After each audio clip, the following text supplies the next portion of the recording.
Hey everyone, John Daly here. How's everyone doing today? I've been speaking to a couple people regarding agriculture, so I wanted to touch on a very important subject in my view, and that is kind of what's in our soil, what's in our agriculture, what's in our food that we're eating.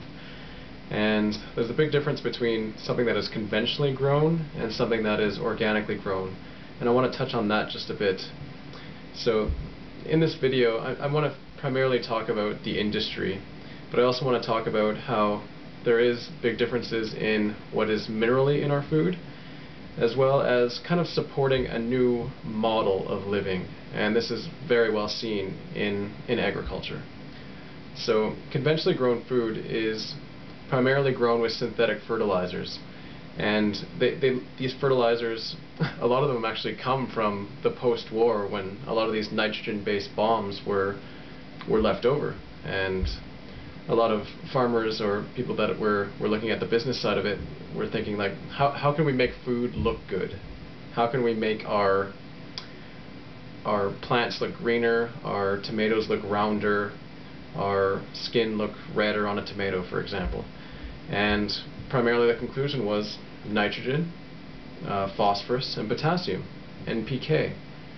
Now, the unfortunate thing about this is that once these synthetic chemicals were put into our agriculture and into our food, it created not only a lot of havoc on our immune systems, but it also left us with deficiencies.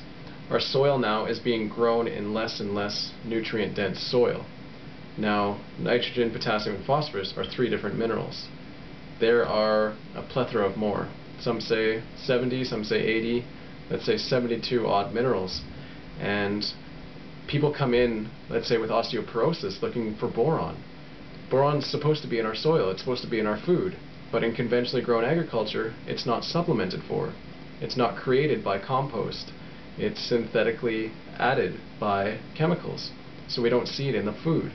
And we're seeing heart disease on the rise, cancer on the rise, high cholesterol on the rise, impotence and infertility on the rise. Now, a lot of this can be traced back to what's in our food, or primarily what's not in our food, and that is the minerals.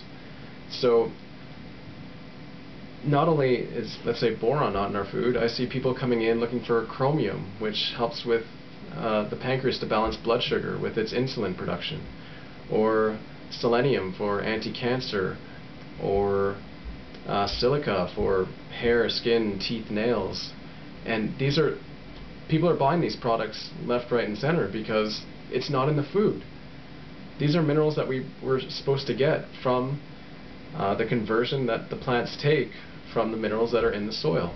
But if the soil doesn't have it, we're left deficient. And we're seeing a plethora of all these illnesses because of that. We're a society that is deficient, nutritionally dissatisfied. Now, synthetic chemicals are used in agriculture, some say as a necessity for our population, and maybe there is an argument for that. However, we're starting to see the sickness industry growing, and this is one facet that agriculture is losing out on. One thing I do want to touch on, however, in this video is helping Carolyn Harriott at the Garden Path on the West Coast, a famous gardener presenter, seeing how much food you can create. She has about a 2-acre lot helping her. It will blow you away. We could have fed almost hundreds of people with what she had there, just in small beds. Once you start feeding the soil, you will be amazed at what you can grow. And having experiences like that will blow away any comment that conventional is necessary. Second, regarding that issue, I've noticed this for myself, and I know people that have had similar experiences. When you switch to organic, I know many people that have lost weight, primarily because you're getting more nutrition and you don't feel the need to eat more. You're more nutritionally satisfied.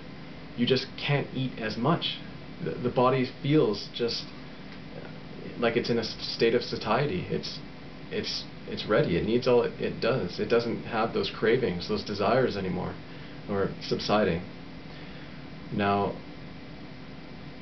summarizing all that, once we see people dressing up in these full hazmat type suits to apply chemicals to your soil, it's evident to them that it's not healthy for them to ingest it at first exposure. And the logic should be that it's not healthy for us at last exposure. And this is an issue that's going to become bigger and bigger as we see our soil being depleted. Now, I used to support a lot of, let's say, anti-cancer runs or these research vehicles to find cures. After seeing people come out of acute illness with, let's say, going to a raw vegan diet or doing the Gerson therapy, which is primarily organic raw juicing, it makes me look at the world in a slightly different way, about how nature in its purest form is really giving us life. And so now when I look at donations, I look at a little bit differently. I look at what foods am I buying that are promoting a paradigm of life or well-being for the planet, for others, rather than what is looking at a more intellectual concept. So I look at what is beneficial for my health, what is beneficial for the health of others, and it may be spending a little bit more money on that, and let's say a little less money on gas. I might look at the alternative of riding a bike or transit rather than driving a vehicle, and spending that money where it might be a little more beneficial in a worldview that I want to create. Now, there are obviously many issues regarding agriculture, but I hope I introduced a couple topics that might be of use to consider. Now, I wish you all the best of health, and I think organic food, the way organically grown food is going to be a big part of our future. And seeing the people that are growing this way, it fills me with joy to support them. And research the people that you're buying the food, go to farmers markets, speak to the people. This is what creates community, which is also another beautiful part of living in joy. So, I wish you all the very best, and thanks for listening.